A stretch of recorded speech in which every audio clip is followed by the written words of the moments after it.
All right, welcome back, everybody, to Off the Grid on the Record, the show where we dive deep into the people, trends, and strategies driving the clean energy transition. I'm your host, Yarek from JPM Media, and today we have an interesting episode. We're stepping outside the installer truck and onto the world of messaging, strategy, marketing, and growth. So let's be honest, not all solar companies struggle with tech. They struggle with gaining the traction of getting there. So joining me today is someone who knows how to turn strategy into scale. I have Nathan Zale here today.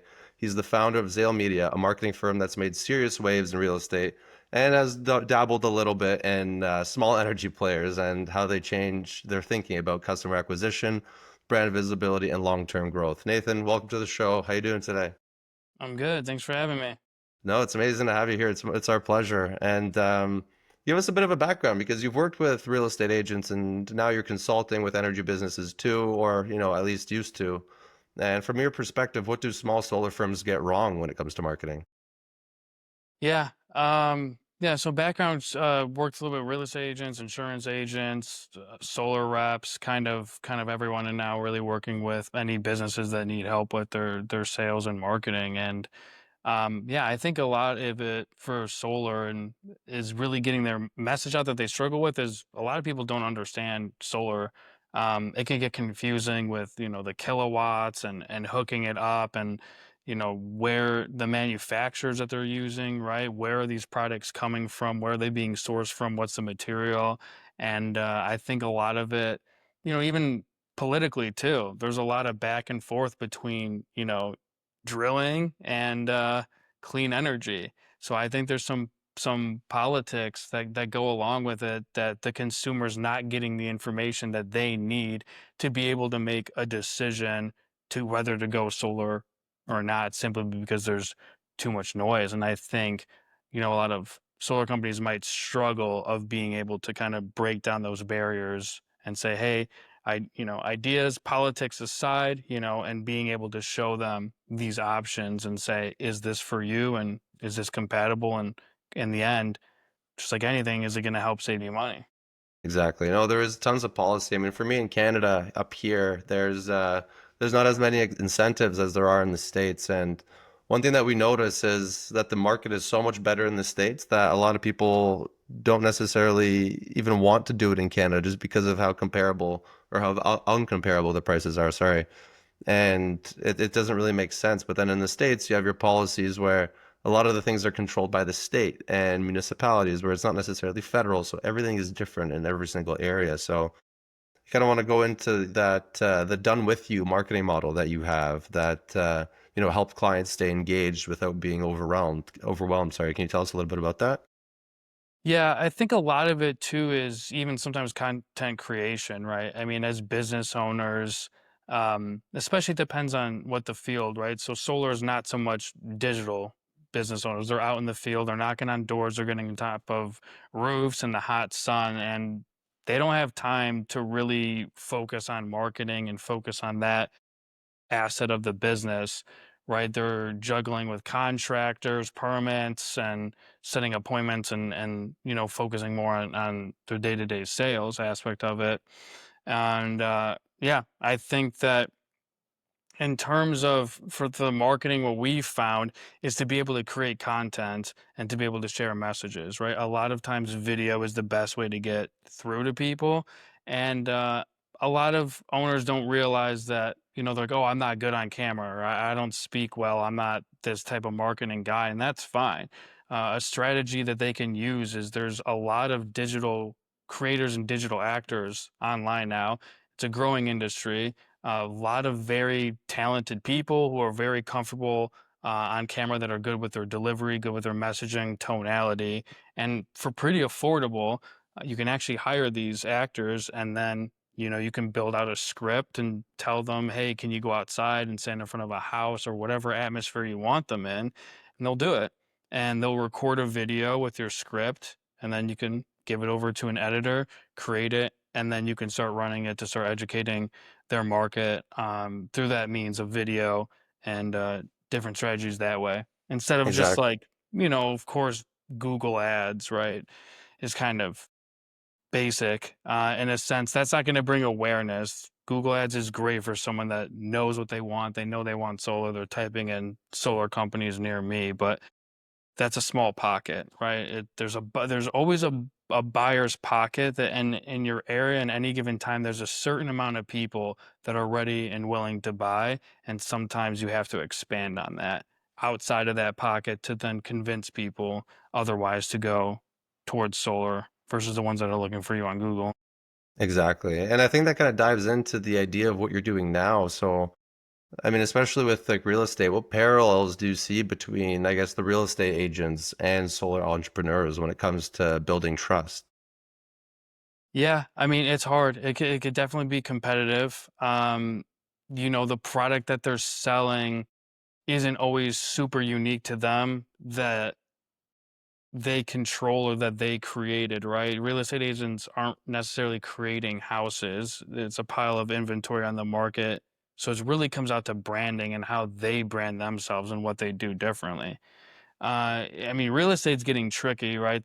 They changed all the rules with the commission structures, especially here in the States, that, you know, buyers are now charging their clients to show houses. So there's a lot of different creative things that go into that, and they really have to show their value of, hey, like this is why you should pay me. And I think it's the same for any business, and for solar companies, it's the same thing. What's your warranties, what's your guarantees, what's your install time, what's the professionalism of the stall time, what is the whole overall process, and you got to find a way to put your own spin on it. Otherwise you just kind of blend in with everyone else. Exactly. Like you're putting yourself out there in a way that is unique and it actually brings the customer in to show you exactly or to show them exactly how you do your business, exactly how you stand out and exactly how you perform your service. And I think that's important because there's not enough of it out there. And that's also the initiative behind the podcast to kind of break people out of their shells as well. But another thing that you've been emphasizing that I want to talk about is systems. One thing you talk about is automation and ownership, not being at the mercy of platforms or monthly retainers. Can you walk us through how that applies to a solar business that maybe doesn't have a dedicated marketing team? Yeah, so there's, especially in the day of AI, right? There's a lot of technology that's coming out and it's only getting better. I think go back a couple of years ago, AI was kind of people were scared to use it. We're not sure if it really worked. And also, frankly, it was expensive and it's only getting cheaper. Some tools that we're actually using within our business every single day that, like you mentioned, solar company can use or anyone can use is voice AI, right? And it hooks up to most CRMs. And how you can use that is as you have to create a funnel, and as leads are kind of coming in. I think one of the biggest things too, especially in solar, is qualifications, right? Because I think not everyone, most people would probably agree, like, yeah, I want solar panels on my house. I don't want to pay my electric bill, but that doesn't mean that they qualify, right? There could be certain in Canada, there's probably some areas that don't get any sun. Um, or, even I'm here in Miami, and even Miami, in some neighborhoods, there's just trees that hang over houses that just provide way too much shade. So even if Hmm. they had the financial means of getting it, that doesn't mean that they would necessarily qualify. And then, of course, Exactly. there's the financial commitment. And that could take up a lot of time, even the sales team's time of calling up some leads and talking to them just to be disappointed and, ugh, this person's not qualified. Exactly. So using voice AI, you can have it then call those leads and say, hey, you opted in or you reached out about more information. I just have a couple of questions that I want to ask you just to make sure that, you're qualified and a good fit. You can actually have the AI go through, ask them those questions to then deem as qualified so that the sales team is getting on a call with really good prospects and to kind of filter out the ones that are unqualified. Exactly. Like getting like the lead vetted even before you get on the phone with like a live person. That's amazing. And I think it's big also too because you have sales guys that are working strictly on commission too with a lot of these companies that are, maybe their own external entity. So it's always a great idea for them to even show up with their own systems to the companies that they're, pitching themselves to. So I think that's very valuable. And one thing that kind of, I guess, connects to it is, what's your approach to combining targeting with CRM automation? Um, can you clarify a little bit more on that? The targeting of just in terms of like getting in business and how it relates with the CRM? Yes, yeah, kind of. So like when once you do your outreach, let's say it's an ad, let's say it's an email, whatever it is, someone's opting in to, learn more. And you're already doing the targeting ahead of hand to be able to get those people in, but then automating your CRM so that actually qualifies those people, ahead of time, similar to what the voice AI thing you're talking about. Yeah, I mean, it's you got to have a CRM. I can't tell you how many business owners in different industries that I talk to that are like, "Oh, I keep stuff down in an Excel spreadsheet, or I just write it down in my calendar." You need to have a CRM, absolutely. Not just for organization, but everything. A lot of CRMs nowadays, there's recorded calls. You can go and listen to your sales team's calls, and then you can go and do more training on that and let them know and what to correct them on their calls. Organization, stage line, you can see the pipeline's value of how much potential money's in the pipeline to really motivate you. And then on top of that is, yes, like you said, it's the automations, right? So when somebody opts in, it's speed to lead. You need to contact them, especially in a market that's very competitive. If they're opting into other companies on the other options, the first one that's going to reach out to them is who they're going to talk to. And the Exactly. importance of a CRM is you need to be able to text them as soon as they opt in and say, thank you so much. When are you free for a call, or we're confirming your appointment. And to stay on top of that, we're finding even new tools, digging deep into CRMs that are pretty cool. There's software actually now that we're experimenting with that our response rate shot through the roof, where you can now send iMessage, like blue text messages. I've experimented with it as well, Yeah, it's great. So I think iPhone users at least, which is like, at least majority of people have an iPhone. If you look especially here in like statistically. North America. Yeah, I think it's Yeah. something like 60% of the market. So I think we've been numb to the fact that when we get green text messages, it's like, oh, your dinner reservation, your table's ready. We get these automated green hmm messages that we just assume it's just noise, it's marketing, it's spam. But to be able to get a blue message really gets people's attention. And even though it's automated, right, that the prospect doesn't know that. They think, "Oh, someone's messaging me from their personal phone." And again, it's tips and strategies and tactics like that to make yourself stay on top and to really get people's attentions and showing that you're giving them your full time. That's Exactly. actually And you.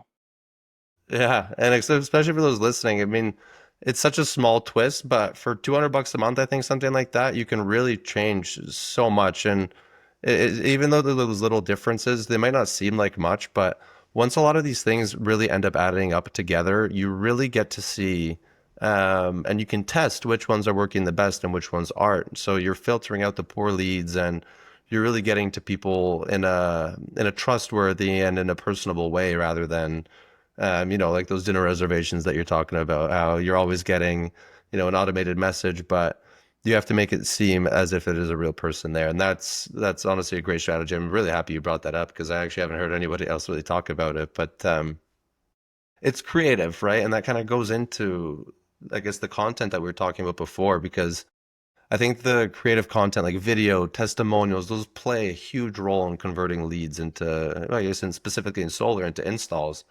Um, in your experience, how would you say that gathering testimonials and getting those videos, what kind of processes have you used in order to get that? To get the testimonials for just like our businesses in general of how do we get people to, I guess, give us their feedback. Yes, exactly. Because I think that's a big problem, especially in solar. Like you'll still have like that personable relationship, but it's all word to mouth, and nothing is necessarily documented online for other people to see. Of course, word to mouth is like a huge thing, and obviously it results in more jobs, but it's actually broadcasting that and really showing it off. I mean, showing it off might not be the right way to say it, but really putting it in front of people to let them, help them influence their decision on which company to go with if that's what they're, if that's the limbo that they're in.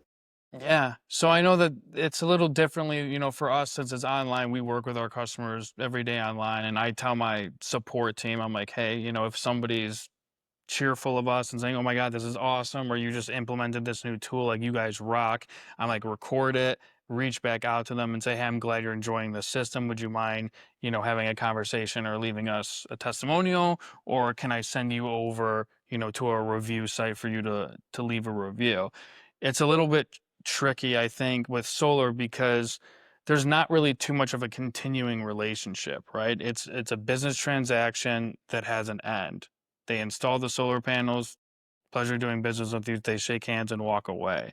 And I think it's important not, you know, to digitally walk away. Physically, obviously, you Hmm. got to leave their home. You can't stay there forever, but to not digitally walk away from them and going back to the CRM, you got to constantly, even though they're already sold, you have to create a messaging campaign and just saying, hey, it's me checking in. How's the panels going?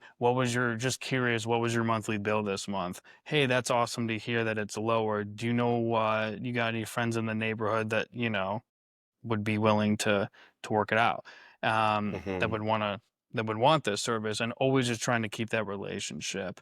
I don't know the complete rules and regulations, right? I don't know if kickbacks is okay, per se in that industry, but that's also another thing of too. Of hey, if you refer us to a neighbor or friend, we would incentivize you. We would give you some sort of referral fee. Exactly. No, I think a big thing that actually has been adapted recently is add-on services or some even complimentary where, every 5 years we will come do a checkup free of charge and we'll, make sure that everything is operating smoothly. I'm not sure how people do that, to be honest with you. I'm not sure how a lot of companies kind of follow up on that. If it's a reminder that you set in your calendar for 5 years, oh, follow up with Billy Bob, then, that's when you go forward with it. But I think it is very, very important to have automations that keep people in, and I think that's a great idea. I think a lot of people will be able to kind of take something away from that. And one thing that I do notice a lot in the industry is people always want to know, how do you actually get in front of the right prospects without wasting time or money? What in your experience has worked best for that? I mean, for us, and even when we're doing ads, I mean, it's paid ads is there's a couple of strategies that you can do. Or I mean, if you want to go the long run, you can do organic and you can create content, but that's going to take time. I call it, spear fishing. If you want to just go right for it, you got to run paid ads and you have to invest into your business and put money into ads. I think there's also a culture of too of offline of when you do install, right? Do an install in a neighborhood, you got to have some sort of marketing campaign around that. And you can have canvassers go knocking on doors and say, hey, down the street, we just did Billy's roof install, and you can see you got solar, and then making sure that you are educating the neighbors on that, and just to be able to have a marketing strategy or send mailers out to the neighbors, something to be able to get the buzz going that somebody got solar, because it's not common. You don't really drive. I mean, some areas you drive through and you see a bunch of solar panels, but I know by me there's only a couple of people that have solar panels. And I think coming up with some sort of marketing strategy to be like, hey, like this, having solar panels is like you want to be in that club. This is like an elite club to be in. It's Exactly. it's a status symbol, right?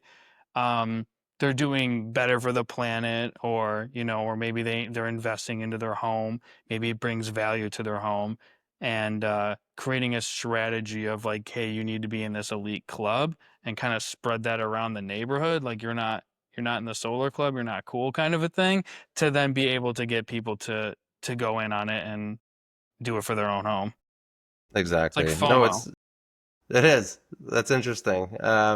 I actually don't think I've heard anyone name it a club, but that's a really good idea because what you hear a lot of the time is companies will kind of claim a neighborhood or they'll claim an area, and it almost becomes like a turf war in these areas at times, just because it's usually in like new developments as well, where you have your first or even second owners living in these homes, and they definitely come from a position where they're able to, put up like some financial, I guess like a front and be able to really like afford these things. So those are the areas that are targeted most of the time. And I think that's where the idea kind of comes from, where you see one and the kind of snowballs the effect into seeing an idea, that, that even personally people could use for themselves. So I think that's very, very strong, and that's actually a great tactic. I think people will really take take a really good piece of advice from that. So I like it. But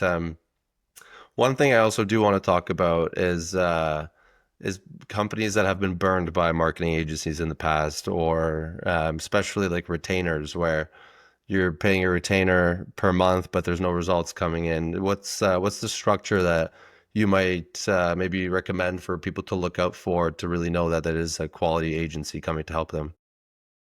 Yeah, I think a lot of the times is expectations and real expectations.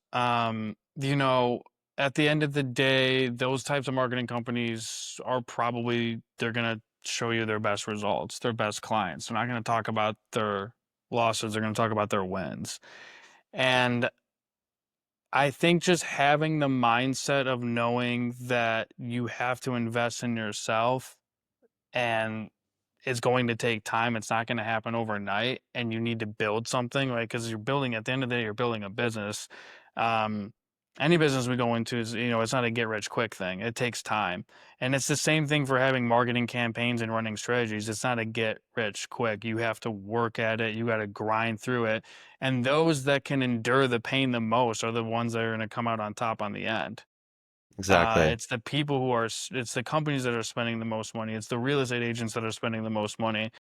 There's a reason why they're successful. But there was a point in time that I'm sure that they all had doubt. So I think a lot of it is, yes, of course, make sure you are vetting the right companies. But at the end of the day, make sure you're almost vetting yourself and know what you're getting into and that this isn't just, I'm going to spend a couple grand or a few grand and everything's going to be See what magical. And no, happens. exactly. You really need to understand for yourself, no matter who you're working with, whether it's the greatest agency in the world or the worst agency in the world, if you're not ready mentally and financially to prepare yourself to do that, then you're never going to be successful. Exactly. And I think that's a really big point because it does come down to the fact that it isn't just going to be a couple grand. It isn't going to be a couple $100. It's an ongoing process that, really takes time. And, sometimes there's obviously, great cases where campaigns pop off and you're getting results immediately, but that doesn't happen necessarily a lot of the time. Like these platforms need time to learn. These platforms need time to really put together an ICP, an ideal customer profile for you. So you're not able to just very simply put in $200 and expect a lead out of it. It's a process, and like even sometimes the way that it starts is you're paying, close to what you're paying close to 400, 500, 600, maybe even $2,000 a lead, but then eventually over time the agency you're working with and the algorithm will learn exactly what it is that you like, and you can't do that without a CRM. You can't do that without telling the algorithm exactly what to look for. So You have to build a I think pipeline up too, right? exactly. So the thing is if you call a lead and they don't pick up, you can't just get mad and go, "Oh, this is a bad lead," because they didn't answer the phone. Like, Exactly. welcome to sales. You got to have a process where eventually you keep marketing to them, you keep pounding them with content material, emailing them. Yeah, sometimes, I mean, even in our business, we have people that were messing with, they ghost us, we never hear from them. And then my sales team is going, yo, I just signed this guy up that came in through our funnel a year and a half ago.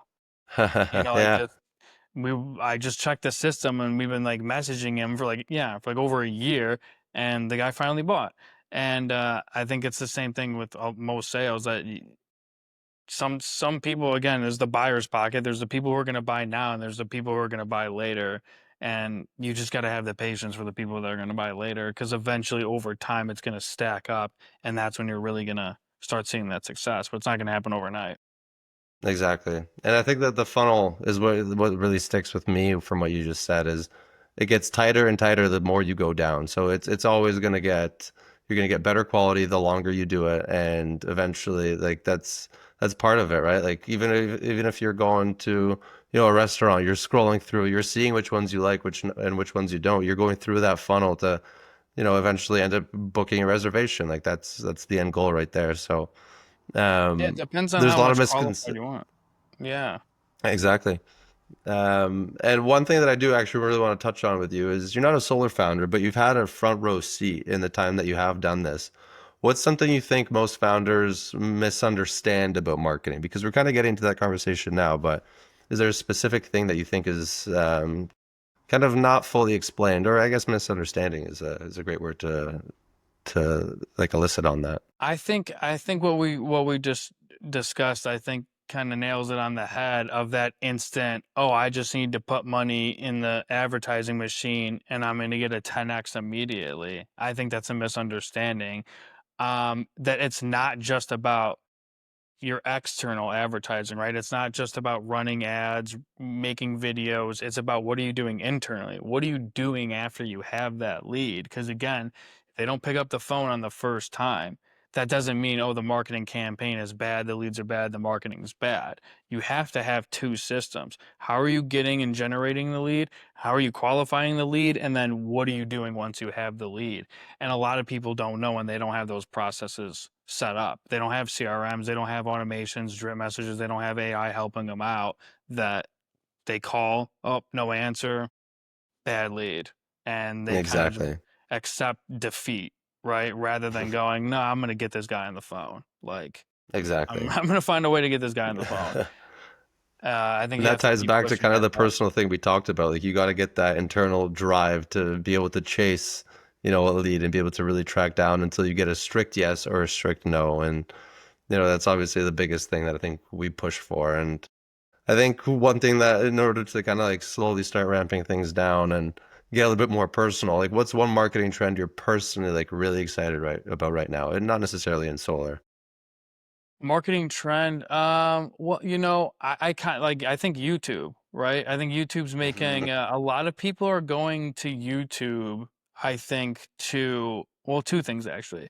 YouTube and weirdly enough, ChatGPT, because Yeah, I think that a lot of people are going on YouTube to kind of get information and learn more. Especially the younger generation is like getting that's where I mean even me, I'll admit it. I get a lot of my information from there. If I want to learn a me new too. skill, learn about software or something, I'm going to YouTube. I'm not really looking on Google. And I think trying to run ads and create more content on YouTube, and if solar experts can make videos on YouTube, I think will go a long way because then you're getting organic, free leads that you don't have to pay for. Exactly. I think another thing is with ChatGPT, I think what's happening now is it pulls information from all over the internet. And I think where consumers are headed is they're just going to ask ChatGPT, "Hey, is this a good company? Like, what do you Hmm. think about, Solar Pros? Are they a good company?" And it's going to pull all the data. Well, scurried through forums, Reddit, Yelp reviews, everything, and it's going to come out with a consensus. So Exactly. another marketing strategy that I think a lot of people probably overlook is PR. You need to be running some sort of press release campaigns. It's very simple to do.